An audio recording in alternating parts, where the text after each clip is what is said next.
예, 시청자 여러분 안녕하십니까? 시장공감 10 시작합니다. 예. 어려운 장을 지나고 있는데요. 어제는 이제 약간 좀 패닉적인 상황으로 공포감들이 몰려왔는데 뉴욕 증시가 다행스럽게 상승을 하루 만에 했습니다. 저는 이제 뉴욕 증시 상승이라고 적었는데 우리 PD님은 반가운 상승이라고 이제 얘기를 하는데요. 네, 아직은 뭐 반등이라고 좀 봐야 될 것 같습니다. 미국은 보면 퐁당퐁당입니다. 한 엿새 동안 하루 오르고 내리고 퐁당퐁당퐁당인데 우리 시장은 확연히 약하죠. 미국 시장도 아직 추세를 좀 확인해야 되고요. 그에 비하면 국내 증시는 뭐 말할 것도 없다. 여전히 조금 방어적 태세를 취할 수밖에 없는 흐름들이고요.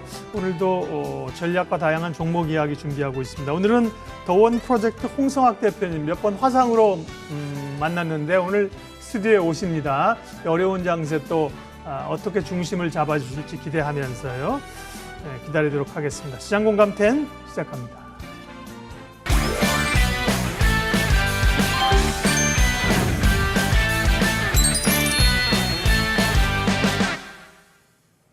확실히 어제보다 나은 오늘이 진행되고 있습니다. 훨씬 낫죠. 하지만 어제의 분위기를 모두 회복했다라고 보기는 어렵습니다. 그럴수록 종목에 대한 도이달이 더 두드려 봐야겠죠. 수익펀치 시간 통해서 체크하시길 바랍니다. 자, 오늘 함께하는 분 유한타증권의 한상혁 과장 연결돼 있습니다. 안녕하세요. 네, 안녕하세요. 네, 과장님과 추격주, 눌림주 오늘 이야기 나눠볼 텐데요. 추격주부터 확인을 해보겠습니다. 최근에 콘텐츠 제작에 대한 업체들 관심도가 뜨겁습니다. 넷플릭스 사상 최고가를 경신하고 있는데 추격주로는 콘텐츠 제작의 J콘텐트를 제시해 주셨습니다.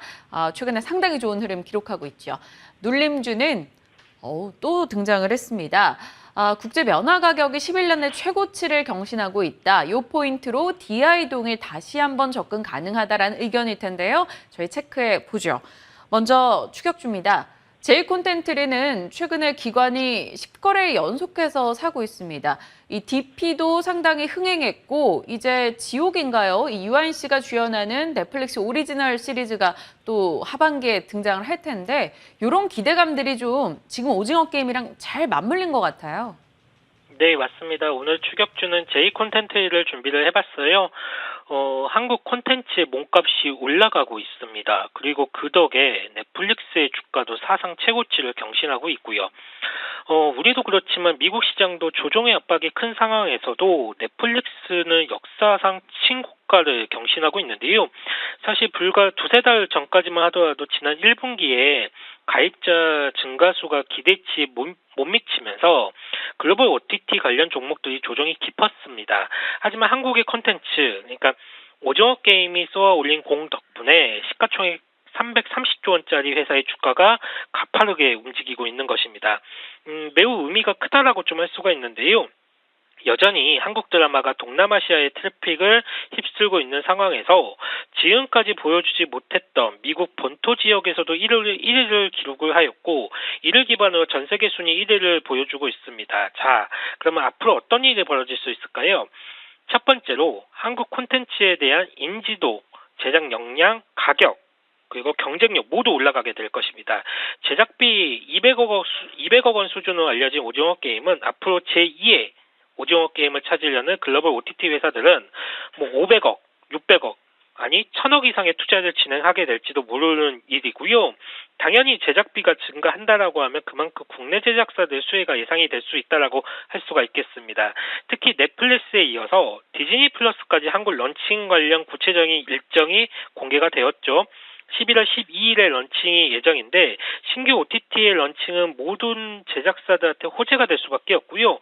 콘텐츠 업종에 대한 매우 긍정적인 시각을 유지하는 가운데 특히 이제 J콘텐트리 최근에 기간의 수급이 연일 이어지고 있습니다. 지난 8월에 개봉한 DP 역시도 인기 모의를 이어가고 있는 가운데 넷플릭스 향 드라마가 급증하고 있습니다.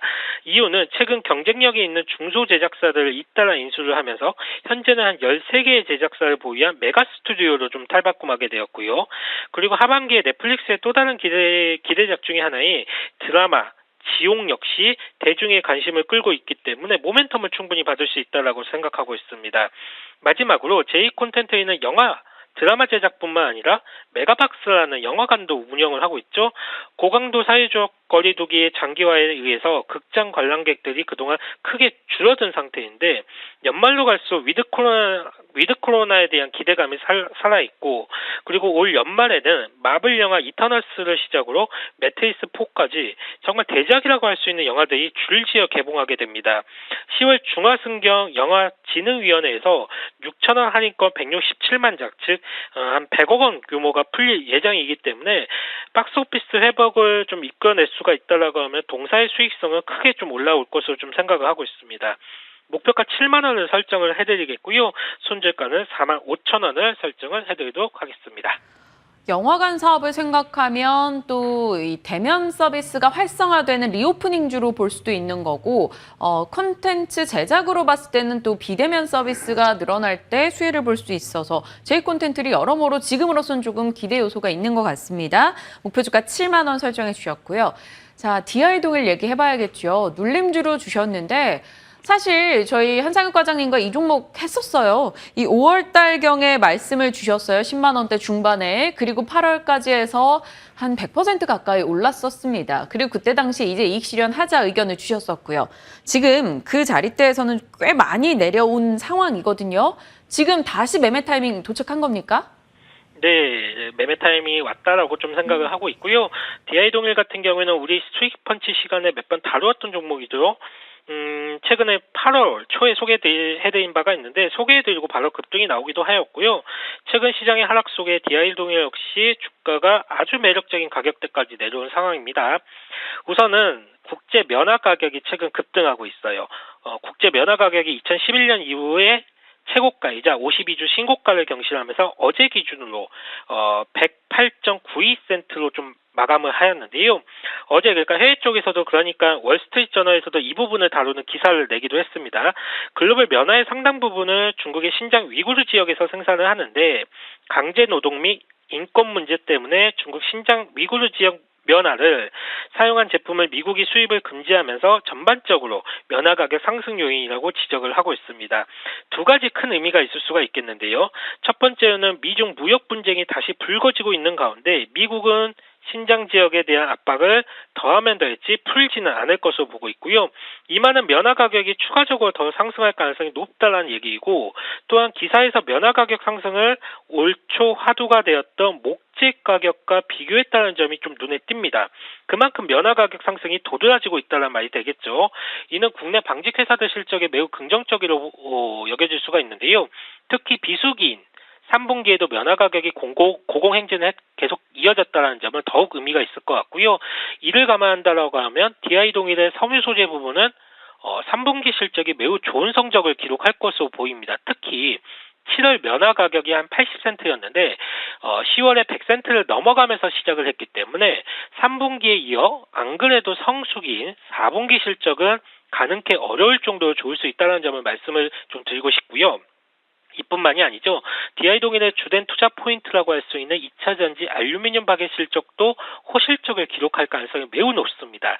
알루미늄 가격이 사상 최고가 부근에서 위치하고 있는 가운데 알루미늄 가격 상승이 2-3개월 시간을 두고 제품 가격에 반영이 된다는 점을 감안할 경우에 국내 전기차 알루미늄 박 1위 기업인 동사의 수혜가 가장 클 것으로 예상을 좀 하고 있습니다.